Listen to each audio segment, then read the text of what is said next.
back in the day, let's say, only a few years ago, you were required to have a physical presence in a state to really be subject to any of their taxes. So that would either be through employees or owning property, having an office. Now, even the income tax laws are changing to say, well, if you have X number of sales, whether it's $200,000 or $500,000 of sales into their state, and they're effectively saying, well, you should be paying some income tax here too. This is the E-Commerce Braintrust, a podcast about building momentum online for established consumer brands. Join our hosts and their expert guests for high-level conversations about e-commerce strategies, trends, and innovations. Access our Braintrust and boost your brand's e-commerce potential.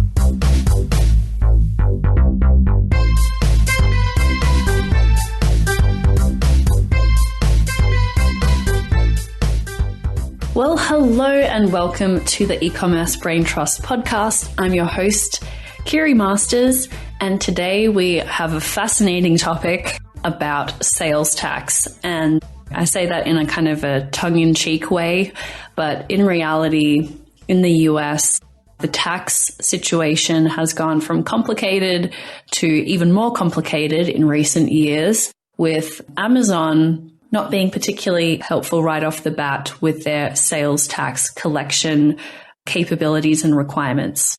It's been a little bit opaque for FBA sellers over the past few years of what exactly they're supposed to do with their sales tax obligations, how to handle the fact that Amazon shifts their inventory around between their fulfillment center network without, the seller being in control of that. And so it's been confusing for the last few years, to put it simply. But what's compounded that issue in the last couple of years is the fact that states are now recognizing this revenue that they have a right to, and they've started to come after some sellers and require them to pay back taxes and penalties. So what I wanted to do is revisit this topic. It's been a little while since we talked about sales tax on this podcast. We did have an episode about 2 or so years ago talking about this.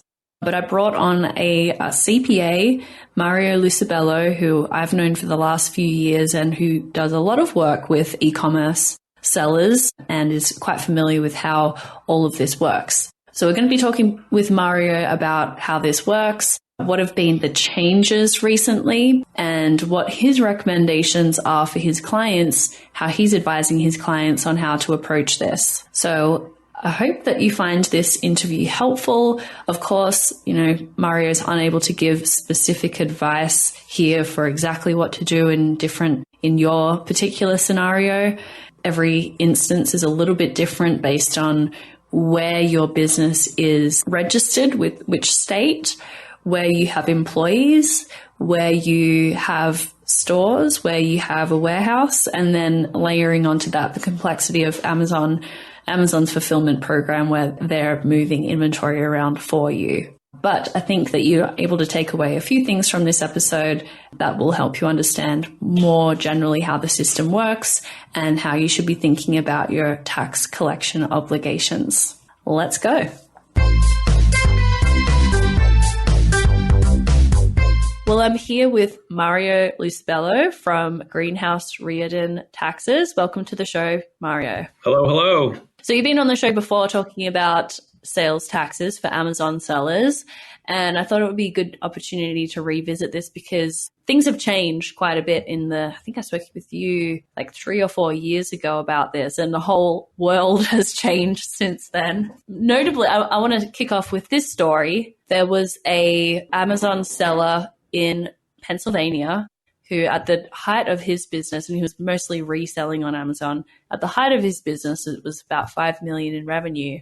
And he got a tax notice from the state of California claiming back taxes for $1.5 million on his business. So this made the headlines and freaked a lot of people out. It's just absurd. He was saying, even if I the percent of my California sales is substantial relative to the size of the business, but this $1.5 million makes absolutely no sense. And he had to fire half of his employees and scale back his business. So what do you think's going on here? I mean, that's just California being California. I mean, it's the short answer to that. I mean, I've seen a few of these cases as well where, you would think just registering and paying tax going forward would be good enough. For most states it is, but for California, it's never good enough, is the sad truth. You told me there's some states that are particularly aggressive. New York, California, Massachusetts, is it? That's pretty much it. Washington State's also somewhat up there, and even Texas slightly.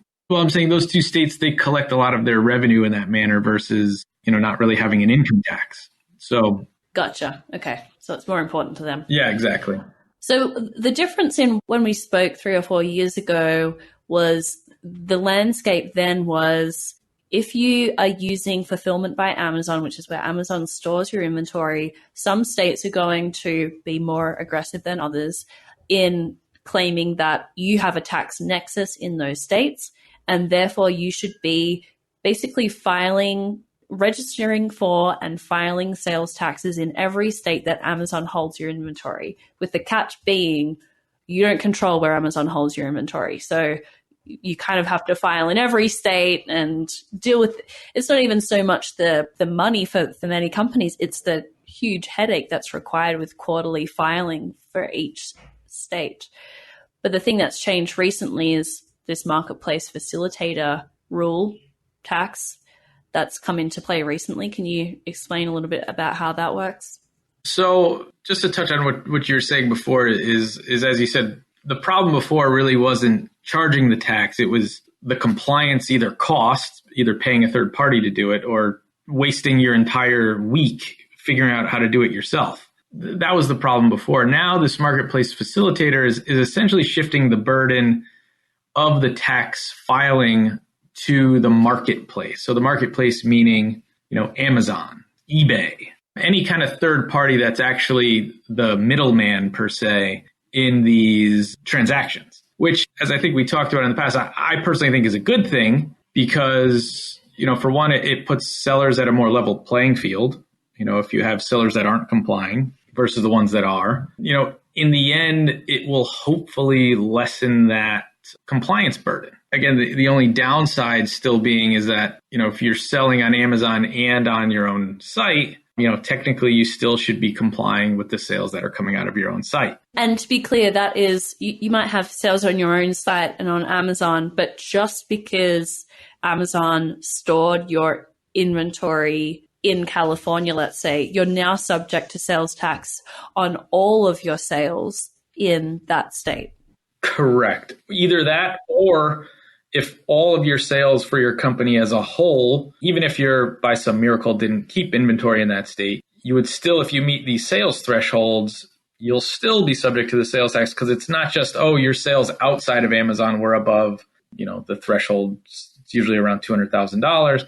It's your company as a whole is above these thresholds. And what, generally speak, as a ballpark, what are those thresholds? Is it? I think it's the Wayfair standard is the general rule, which I believe is $200,000 in sales or 150 transactions. It's in that state? Yes, in that specific state. Okay. So we're looking at businesses with at least a couple million in revenue at the low end. Right. Or selling low dollar products. Right. So that's what's changed. And now Amazon, through sort of regulatory pressure, Amazon have one state by state started to roll out mechanisms to actually collect sales tax on behalf of sellers, whereas in the past you had to do it all through third parties or manually yourself. Exactly. Oh, and I just looked at it. I think it's the opposite. It's 200 transactions or 100,000 in sales. Oh, okay. Now the holiday selling season is officially here and it's time to ramp up sales. But how are you going to fund that extra marketing spend, that extra inventory, hiring extra help? One way to do that and access easy capital is through Payoneer Capital Advance. From a company I have used personally and have trusted with my international payments for the last 4 years. Payoneer's Capital Advance product is the ideal cash flow management solution for e-commerce merchants on Amazon and Walmart. What they do is extend a credit offer to you based on your store's recent sales, which you pay back gradually over time until the offer is fully settled. There's no credit checks, no collateral, and they're offering a really good rate as well. Go to paynr.co/Braintrust to learn more. So now that Amazon's doing some of the work for brands and collecting taxes here, what are you typically recommending for your clients who they're multi-channel? So they're selling on Amazon, they're selling direct to consumer on a website, and then they might also have brick and mortar sales channels. How do you suggest that they think about their tax obligations now? I continue to try to get to people to move towards complying with them just because the risk of non-compliance is just too high. As you pointed out in the story from the guy from Pennsylvania, I mean, who's got 1.5 million just sort of sitting around to pay a back sales tax obligation that was not your tax to pay in the first place, right? I mean, think about that. If you just charged it to your customer, there it is. It's not your tax. Well, that's a particularly wacky scenario because there's just no way, even if you're adding in penalties, there's no way that whatever he sold in California over 5 years was worth that much. So I think that one is a scary example because it represented so much of his annual revenue, but there's something completely nutty about that number. And the other thing I've read about the tax lawyers who are defending these for individuals and companies is that there's an argument to make that it's unconstitutional, that they, like you said, they didn't just send a notice to say, we've just realized that you're liable for paying sales taxes because of this reason, start paying us taxes. They went back in time and added all of these when those rules weren't in place, essentially. There's a legal argument to say it's unconstitutional what they're doing. Yeah. I mean, there is, but, the state wouldn't be arguing it if they didn't think they had a chance to win either. So, like I said, the guy's stuck between a rock and a hard place. You just don't want to be the person where they're making an example of them, right? Right. Yeah. And that's what it seemed like. And in reality, like the $1.5 million number really isn't that high when you think about it. If you only have $1 million in sales to California per year for 5 years, when you tack on interest, penalties, and late charges, you're probably right about there. Yeah, it's the retroactive nature of it that's the hard pill to swallow. Yeah, no, I agree. Although I will say the retroactive nature of the Wayfair is not really what they're arguing, though. They're really arguing the retroactive tax of you have physical presence plus sales. That's what California is arguing. And they're fairly unique in that there's not a lot of other states that are taking that position. Well, yeah. So I haven't seen other states really trying to go back. They may have the exact same rule. They're just more than happy to say, oh, this is great. We're starting to actually collect. Rather than California is saying, well, I want to go back and bankrupt everybody. It's easy for bankrupt everyone. It seems short-sighted to me, but that's their position, which I was pretty surprised with a few of the notices that I've seen when I've had clients start to register with the state. One other thing that you've mentioned to me separately is it's not just about sales tax anymore. It's also about income tax. And this is something that doesn't get a whole lot of attention. What, if anything, is changing there state by state with income taxes? So the same thing in the income tax realm is back in the day, let's say, only a few years ago, you were required to have a physical presence in a state to really be subject to any of their taxes. So that would either be through employees or owning property, having an office. Now, even the income tax laws are changing to say, well, if you have X number of sales, whether it's $200,000 or $500,000 of sales into their state, and they're effectively saying, well, you should be paying some income tax here too. So again, now with the multi-state standards of Wayfair, they're kind of shifting that also to income tax by saying, well, physical presence isn't required there anymore. So why would we require it for income tax? And then to kind of add to the mess of everything, well, now not everybody, but many taxpayers are registered for sales tax in a particular state. And if you're registered there for sales tax, it's very easy for them to run the data and say, hey, why aren't you filing income tax returns? So the income tax landscape is now changing towards, complying in 20 states, 30 states, however many you kind of have significant sales in. So this is brewing. Exactly. It's coming. I'll tell you that. It's definitely what's going to happen soon. The states just truthfully, they don't have the resources yet to kind of enforce it. And in reality, they collect so much more in sales tax than they do in income tax. Who knows when they'll actually deploy the resources to do that? Because, if you think about it logically, a company with $1 million in sales to a particular state can collect 1 million times their 6 or 7% sales tax rate without a problem. But that $1 million may only generate $10,000 of total profit. Right. The prize isn't big enough. Exactly. So it's not a huge revenue earner for them. So, again, the only states that I'm seeing that are sending out these letters are classic, California, New York, Massachusetts, saying, hey, we see you have, been paying sales tax here. We would like to see these income tax returns. Oh, fun times ahead. The other thing, too, is in reality, it's usually not increasing your total tax burden. Right, because you would have paid that somewhere. Exactly. You're generally just shifting from one state to another, because you're going to get a credit back from another state, that you're typically domiciled in. But again, it turns into a compliance cost, right? Where, okay, now you've got to pay a CPA like me to file in 20 states. Well, unfortunately, that takes me a ton of time.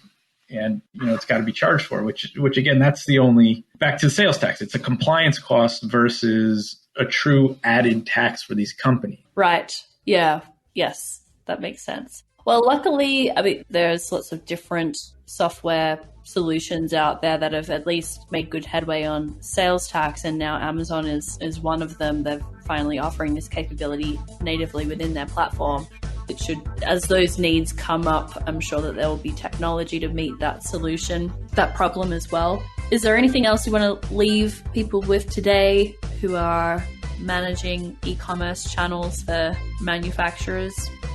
That's really about it. Nothing I can think of. Well, thank you so much, Mario. Good luck.